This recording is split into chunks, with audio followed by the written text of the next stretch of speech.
Well, the UK has been exploring how a shift towards science and innovation can help boost the unemployment sector. For more on that, let's bring in Guy Bentley, Consumer Freedom Research Associate for Reason Foundation. Thank you for joining us. Thank you for having me. Now, we saw that German Chancellor Angela Merkel says Europe risks being left behind in this digital age. How do you think Brexit might impact that shift? I think there's very little chance the UK will be left behind in a digital age. The UK is one of the leading players, not just in Europe, but in the world, in terms of fintech, peer-to-peer lending, the pharmaceutical industry, biotechnology.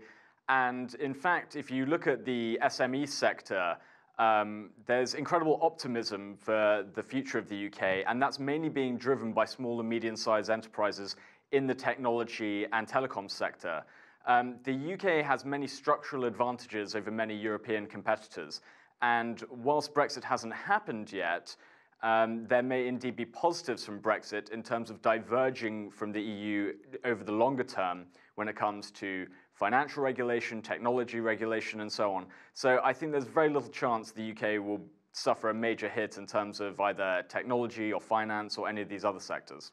And Guy, we've seen that the British government has launched some initiatives, including Innovate UK, which is the country's technology strategy board. So what are some of the ways the UK can really set itself apart when it comes to STEM-related fields post-Brexit? Yeah, I think that's an excellent question. I'm not sure whether government committees or bodies are really important or vital or even relevant when it comes to fostering technology and innovation. That job really comes down to the private sector. And so what the UK government can do in a post-Brexit world, which is still, some years away now, is creating a hospitable environment for the tech sector, for these other areas that are going to be growth areas for the UK, such as biotech and pharmaceuticals and so on. And that means having a tax and regulatory structure in which innovation can be fostered. London, for instance, has seen, and the UK more broadly, has seen the highest level of tech investment and venture capital investment in recent times, in January.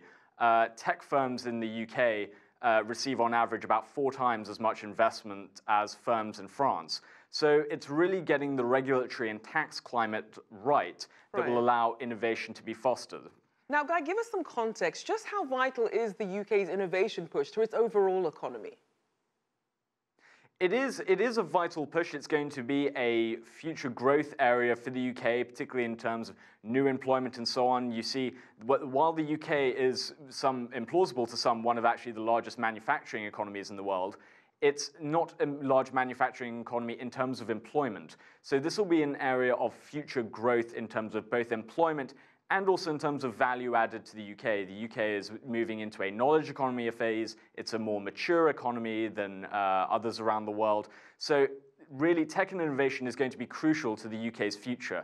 But that tech and innovation and that success cannot actually really be planned by the British government or Westminster as much as many may wish it was. Now, for companies who are wondering what's going to happen with Brexit, what do you think might pose some potential challenges when it comes to the UK's innovation plans? Well, I think what a lot of companies are really concerned about is what the UK's relationship will be to the European single market and the customs union. The government's position is pretty clear on this, that the UK will withdraw from the European single market and the customs union. Now, that may present some challenges for those businesses that, for instance, trade with the European single market. And they'll really be hoping that the British government and its European partners will start to provide some certainty on what the environment will look like and the UK's relationship to the European Union in terms of trade. There's also the vital area of research, and many groups are hoping that the UK can apply to be in something like a European research area where science, ideas, information can still be freely exchanged across borders, as well as actual scientists and people.